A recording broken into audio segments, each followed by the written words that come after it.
Hoje nós vamos gravar uma classe de palavras fundamental, que é a classe dos pronomes. Eu costumo dizer que pronome é a classe de palavras mais difícil do português.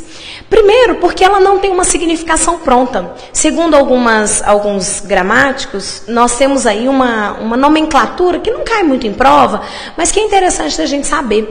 Pronome se encaixaria numa classe de palavras que seria considerado deítico.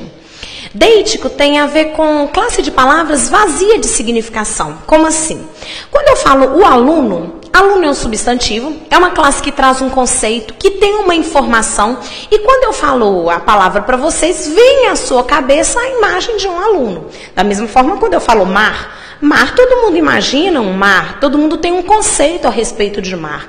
Agora, quando eu digo ele vai depender do contexto. Ele é uma palavra que dentro de um contexto vai ter uma significação que pode ser cachorro, pode ser mar, pode ser sorvete, pode ser aluno, depende do texto. É aí que está o charme do pronome. Pronome deve ser cobrado em todas as provas, porque ele ali, o aluno, para interpretar, para saber usar o pronome, ele tem que avaliar o pronome dentro de um contexto, dentro de uma situação de uso. No inicinho aqui do nosso curso, eu havia dito para vocês que a tendência moderna das provas era de cobrar a gramática dentro do texto. Está aí a função do pronome. O pronome ele vai ter uma significação dentro de uma situação de uso e cada situação vai determinar um significado, um sentido diferente. Vamos agora ao conceito dessa classe de palavras. O conceito básico, o primeiro conceito, seria palavra que substitui ou acompanha o nome. Só que eu costumo dizer para os meus alunos que esse conceito ele é muito pequeno, ele é muito amplo, ele é muito genérico. Por quê? Se a gente pensar só em substituir ou acompanhar o nome, vocês devem se lembrar que uma classe aí que nós aprendemos era o numeral. E que o numeral ele tinha a função de numerar o substantivo, que é aquele que substitui o substantivo, ou numerar o adjetivo, que é aquele que acompanha o substantivo. Ou seja, ele podia substituir ou acompanhar o substantivo, e ainda assim, ele era numeral e não pronome. O mais importante do pronome, e o que eu queria que vocês levassem para a vida de vocês, é que o pronome, além de substituir ou acompanhar o nome, ele se refere a uma das pessoas do discurso.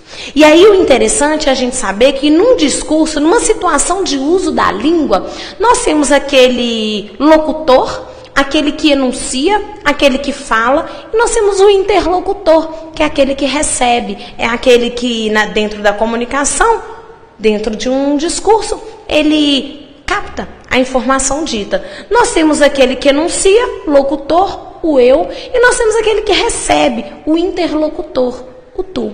Dentro dessa comunicação, dentro de um discurso, a gente sempre tem aquela primeira pessoa, que é aquele que fala, temos a segunda pessoa, que é aquele com quem se fala, e temos o assunto sobre quem se fala, a respeito de quem se fala, que seria o ele.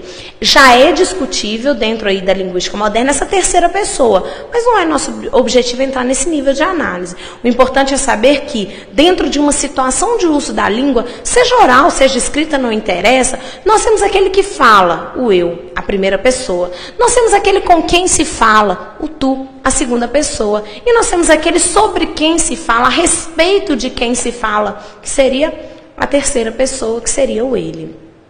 Flexiona? Ora, o pronome ele sofre flexão, ele é variável. Eu estou colocando de uma forma genérica, de uma forma abrangente, porque nós vamos ter que trabalhar a flexão em cada um dos pronomes. Nós vamos ter que saber, por exemplo, que o pronome possessivo varia em gênero, em número. Vamos discutir isso em cada um deles. Mas até então, nós já vamos ter o pronome como uma classe de palavras variável, ou seja, sofre flexão. Função. Ora, nós combinamos que toda classe de palavras nós trabalharemos o conceito.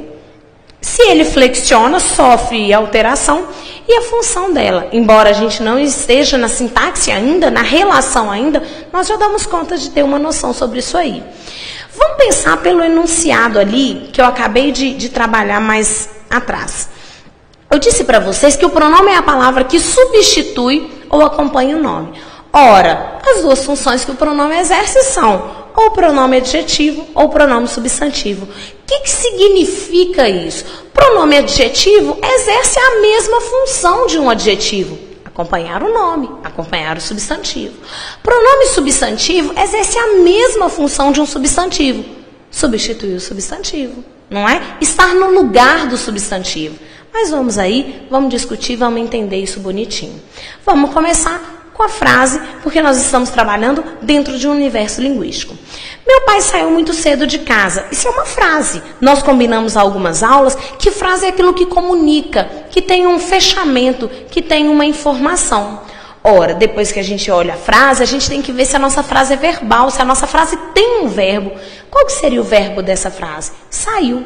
Saiu é um verbo de ação, não é? Meu pai aqui realiza a ação de sair. Se ele é um verbo de ação, nós também já sabemos que ele é um verbo importante. Mas vamos parar por aí. Se a gente enunciasse essa frase, se a gente dissesse, fosse falar essa frase em voz alta, essa frase ela teria uma pausa natural. Quer ver? Meu pai saiu muito cedo de casa. Veja que na hora de eu falar a frase, naturalmente eu pus uma pausa aí. E essa pausa me indica que eu tenho dois grupos nessa frase. O grupo verbal do grupo não verbal.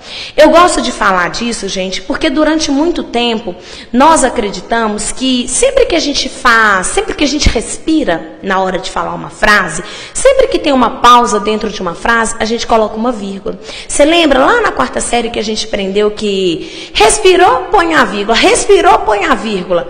Pois é, isso não é sempre verdade, não. Nós vamos aprender lá na frente que a vírgula é um recurso da escrita, da língua escrita. Tudo bem que ela quer trazer características da fala e colocar dentro da escrita. É isso. Só que antes de tudo, antes de pausa, antes de respiração, antes de qualquer coisa, a pontuação ela tem uma função sintática dentro da língua portuguesa. E dentro disso aí, numa ideia geral, a gente só usa vírgula quando o termo for acessório para a estrutura. É por isso que eu vou falar desde o dia de hoje até o final do curso. A gente nunca usa vírgula entre o sujeito e o verbo. Ainda que haja uma pausa natural na enunciação da frase, a gente não coloca a vírgula. Eu chamei a atenção de vocês só para a gente se lembrar de uma coisa. Toda vez que eu olho a frase, achei o verbo, eu vou dividir a frase em dois grandes grupos. O grupo não verbal do grupo verbal. Vamos ver como é que é isso aí. Ora, meu pai seria o primeiro grupo, saiu muito cedo de casa seria o segundo grupo. Nós já sabemos que em português não existe igualdade social e que em cada grupo existe uma palavra mais importante.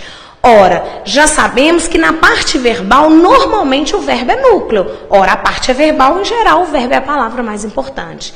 Combinamos também que se o verbo indicar uma ação realizada ou sofrida pelo sujeito, esse verbo ele vai ser considerado verbo significativo.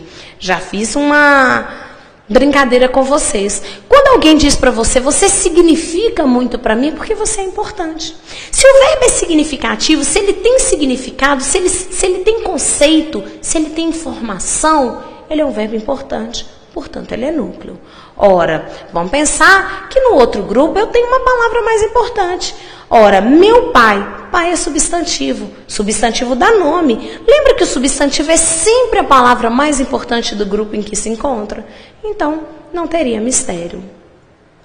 Ora, nessa expressão eu já disse para vocês que depois que a gente tira o núcleo, o resto está ligado a ele. Eu fiz uma estrutura aqui, vamos ver se vocês concordam. Essa relação aqui, essa relação de seta, nós vamos ter que usar o nosso bom senso e a nossa leitura. Eu já sei que saiu é um verbo de ação, portanto ele é núcleo, ele é a palavra mais importante. Eu já sei que depois que eu tiro o núcleo, o resto está ligado a ele. Tudo bem, agora responde para mim. Muito cedo de casa seria uma expressão única ou são estruturas independentes? Ora, se eu imaginasse que muito cedo de casa fosse uma estrutura só, eu imaginaria que cedo é a palavra mais importante. De casa especifica cedo ou diz de onde meu pai saiu? Imaginem só que muito cedo é uma expressão que junta, dá a ideia que duas palavras juntas dão ideia de tempo em relação a saiu. De casa é uma expressão em que duas palavras juntas diz de onde meu pai saiu. Na verdade, eu tenho duas estruturas independentes entre si e ligadas ao verbo. Eu quero que vocês comecem a pensar nisso, porque a abordagem semântica ela auxilia na abordagem sintática. Não é verdade universal, mas ela traz um auxílio. Saiu é verbo de ação, se é verbo de ação ele é núcleo. Depois que eu tiro o núcleo, o resto está ligado a ele. Muito cedo é uma expressão que se liga ao verbo saiu. De casa é uma expressão que se liga ao verbo saiu. Se eu quisesse fazer a análise completa, o que eu poderia fazer? Ora, saiu é um verbo de ação, exerce a função de núcleo. Muito cedo indica quando meu pai saiu. Ora, a palavra que se liga ao verbo indicando circunstância, advérbio. Isso aí seria uma locução adverbial de tempo.